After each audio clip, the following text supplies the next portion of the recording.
নমস্কার বন্ধুরা, আশা করি তোমরা ভালো আছো আর তোমাদের আশীর্বাদে আমিও ভালো আছি। তা আজকে চলে আসলাম তোমাদের সামনে একটা গুরুত্বপূর্ণ ভিডিও নিয়ে।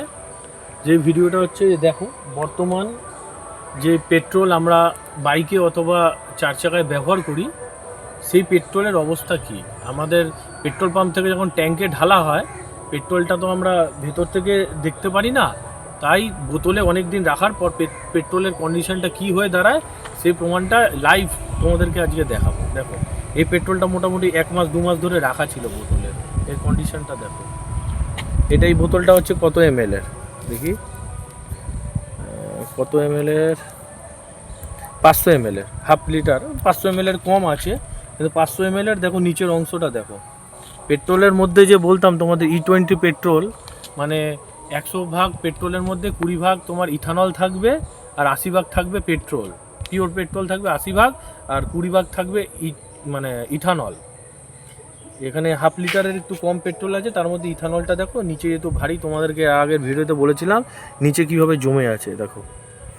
এটাই বিগত দিনে, এটাই মানে তোমার এর পরবর্তীকালে ট্যাঙ্কে থাকতে থাকতে রাস্টিং প্রবলেম করবে।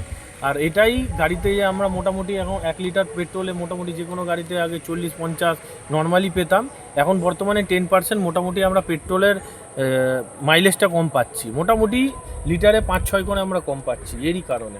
কারণ ইথানল ব্লেন্ডেডটা যে করছে বর্তমানে, ইথানল ব্লেন্ডেডটা করার পর থেকে ইথানলটা তো আর বার্ন হয়ে অতটা মানে এফিসিয়েন্সি দেয় না বাইকের জন্য, বাইক বা গাড়ির জন্য, চার চাকার জন্য বার্ন করে অতটা এফিসিয়েন্সি দেয় না, সেই কারণে মাইলেজটা কমে যাচ্ছে।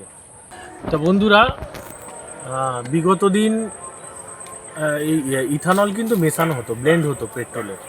এই ব্লেন্ডিং পার্সেন্টেজটা ছিল প্রথম 5%, তারপর 10% হয়েছে, তারপর হয়েছে 15%। তা সরকারি সিদ্ধান্ত যেভাবে নিয়েছে আমাদের সেইভাবেই চলতে হবে।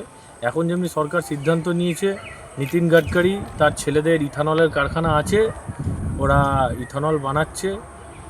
এখন 20% অর্ডার আছে, 20%, এর পরবর্তীকালে 27% ইথানল মেশানো হবে, তারপর 35% ইথানল আসবে। তা যেসব গাড়ি E20 আছে তাদের অতটা প্রবলেম হবে না, কিন্তু একটা নির্দিষ্ট সময় পর্যন্ত E20 ট্যাঙ্কিতে থাকতে থাকতে রাস্টিং প্রবলেম হয়, এটা দেখা গেছে। সেই E20 সাপোর্টেড গাড়িও হোক না কেন, যতই মজবুত করে ট্যাঙ্কি বানাক না কেন, রাস্টিং প্রবলেম হবেই। তাই এইভাবেই চলতে হবে, এইভাবেই আমরা চলছি, দেখা যাক পরবর্তীকালে কি হয়। কিন্তু আমাদের এই গাড়িগুলো খুবই খারাপ অবস্থার মধ্যে দিয়ে যাচ্ছে, চালাচ্ছি তো বুঝতে পারছি।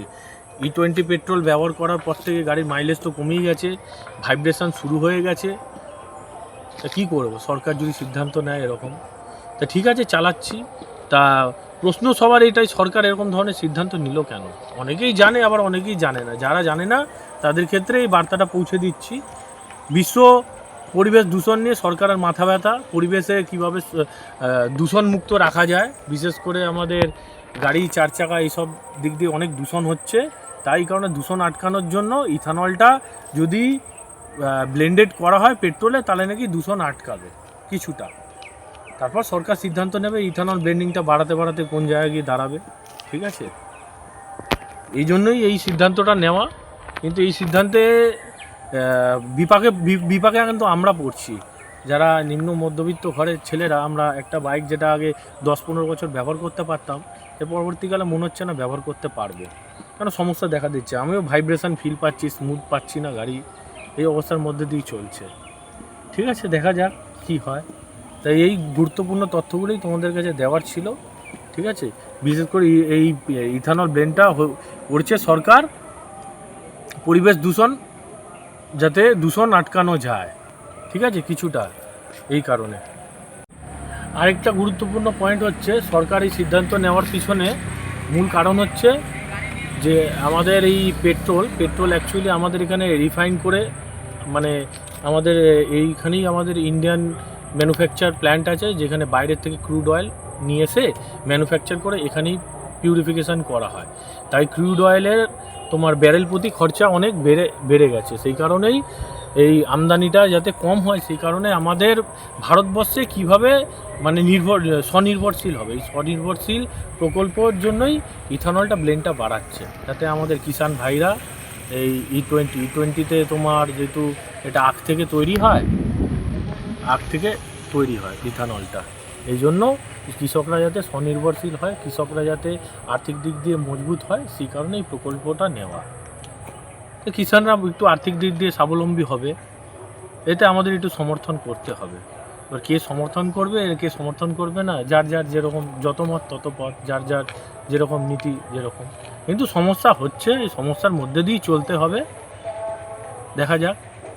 এটাই এই বার্তাটা এটাই পৌঁছানো ছিল তোমাদের কাছে, এটাই বলার ছিল, এই জন্যই ভিডিওতে এসেছিলাম আর দেখিয়েও দিলাম।